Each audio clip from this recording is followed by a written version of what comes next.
மரங்கிறது என்ன பண்ணுது அப்படின்னு கேட்டாக்கா, அந்த மேகத்தை வந்து அப்படி மழையா மாத்துது சொன்னா. அந்த மேற்கு தொடர்ச்சி மலை வந்து கடல் மட்டத்திலேருந்து 3000 அடி உயரத்தில் இருக்குது சராசரியா. சில இடத்துல இன்னும் தூக்கலா இருக்கு. அது அடுக்கடுக்கா இருக்குது. அதுல 200 அடி 300 அடி உயரத்துக்கு மரக்கூட்டம் இருக்குது. அதுல கொடிகிடி செடியெல்லாம் பின்னி கிடக்குது. அப்ப அது என்ன பண்ணுது, அரபிக்கடல்ல இருந்து வர்ற மேகத்தை அது மழையா மாத்துது. மேகங்கிறது என்னன்னா நீர் துளிகளும் கரியும் தூசும் சேர்ந்தது மேகம். அப்ப அது இப்ப நம்ம இந்த இதை நினைச்சிட்டு இப்படி உதர்னேன்னா அப்படி காத்துல போயிட்டு இருக்கும் பாத்தீங்களா, அதான் திவலைகள். அந்த திவலைகளை வந்து இன்னும் கொஞ்சம் தண்ணியை தெளிச்சிங்கன்னா கனமாயது கீழே இறங்கும். அப்ப இந்த மரக்கூட்டம் வந்து இன்னும் கொஞ்சம் தண்ணியை தருது.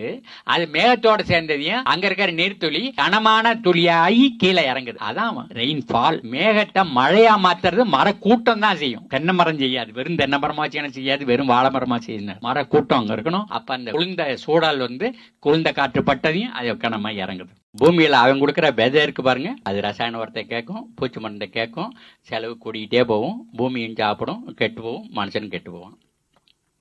அந்த பூமியில பயன்படுத்துற இந்த ரசாயன உரம் இருக்கு பாருங்க, கையில் ஒரு மண்புழு எடுத்து வச்சுக்கோங்க. எங்கேயாவது உங்கள் குப்பை மட்டில் அங்கங்கே வரப்பில் கிடைக்கும். அதில் சாப்பிட்ற உப்பை இவ்வளோ எடுத்து போடுங்க. அது துடிச்சு செத்து போயிடும். நம்ம சாப்பிட்ற உப்பைக்கே அந்த மண்புழு செத்து போயிடுது சொன்னோம். அதில் ரசாயன உரம் பூச்சி மருந்து களைகொல்லாம் போட்டிங்கன்னா சுத்தமாகவே நண்பனை கொலை பண்ணிட்டோம். கொலை பண்ணிட்டால் பூமி வந்து இந்த தரம் மாதிரியே ஆயிடுது. அப்புறம் தண்ணி கீழே இறங்க மாட்டேங்குது. தண்ணி நின்று போனால் காத்தோட்டம் இருக்க மாட்டேங்குது. ஆகையினால செடி பலவீனம் ஆயிடுது. அதனால் விளைச்சல் குறையுது, பூச்சி தாக்குது.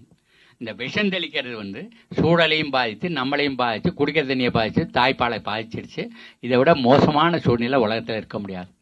இது வந்து பச்சை புரட்சினால் நாம் வந்து சந்தித்த தீய விளைவுகள். இதில் வந்து நம்ம தெளிவாக இருக்கணும். இதில் எந்த இடத்துல சந்தேகம் கேட்டிங்கனாலும் தீர்த்துக்கலாம். இது ஒரு தனி பாட்டு. இதை போய் மற்றதை போட்டு குழப்பிக்க வேண்டிய அவசியம் கிடையாது.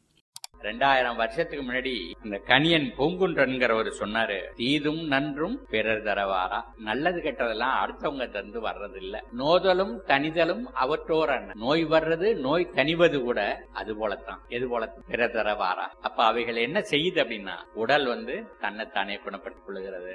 நாம என்ன செய்யணும், ரொம்ப எளிமையான நம்ம நடைமுறைகளை கையில் எடுக்கணும். பசி வரும்போது சாப்பிடணும், தாகம் எடுக்கும் போது தண்ணியை குடிக்கணும், சோறு வரும்போது படுத்துக்கணும், தூக்கம் வரும்போது தூங்கணும். நள்ளிரவுன்னு சொல்றது இரவு 9 இருந்து விடிய காலம் 3 மணி வரை. என்னவா இருந்தாலும் சரி அந்த நேரத்துல தூங்கறதுக்கு முயற்சி பண்ணணும். எவ்வளவு களைப்பு இருந்தாலும், உடம்புல எவ்வளவு சீர்கேடு இருந்தாலும் உடம்பு தன்னைத்தானே சரி பண்ணிட்டு போயிட்டே இருக்கு. இந்த உடம்பு தன்னைத்தானே சரி பண்ணிக்குங்கிறத 2 உதாரணங்களோட 2 டாக்டர் சொன்னதை சொல்லணும். ஒண்ணு, இந்த ரேடியோவில் ஒரு ஆள் இருந்தாரு, தங்கச்சி சாமினாதான் தங்கச்சி டெலிவிஷன்ல அப்படி ஒவ்வொரு நாள் ஒரு தகவலை கொடுத்து சிரிக்க வச்சுட்டே இருப்பார். ரொம்ப அருமையான மனுஷன். ரொம்ப இளமையில நான் பார்த்துருந்தேன், திருநெல்வேலியில் இருக்கிற காலத்தில் பார்த்துருந்தேன். ரொம்ப நாள் அவர் மனசில் வச்சுருந்தாரு. அதனால சொன்னார், நம்மாழ்வார், நான் வந்து ஓய்வு பெற போகிறேன், அதுக்கு முன்னாடி உங்கள் நேர்காணல் ஒன்று பதிவு பண்ணால் நல்லா இருக்கும்னு சொன்னார். சரின்னு சென்னையில் வானொலிக்காக போயிருந்தேன்.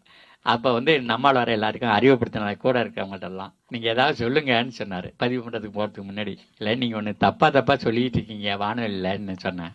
எதை சொல்றீங்கன்னு கேட்டார். நீங்கள் வந்து இந்த ஆராய்ச்சி கூட்டத்தில் கண்டுபிடிச்சதெல்லாம் இன்னும் நிலத்துக்கு போகலன்னு சொல்லிக்கிட்டு இருக்கீங்க. ஃப்ரம் லேப் டு லேண்டுன்னு சொல்லிக்கிட்டு இருக்கீங்க.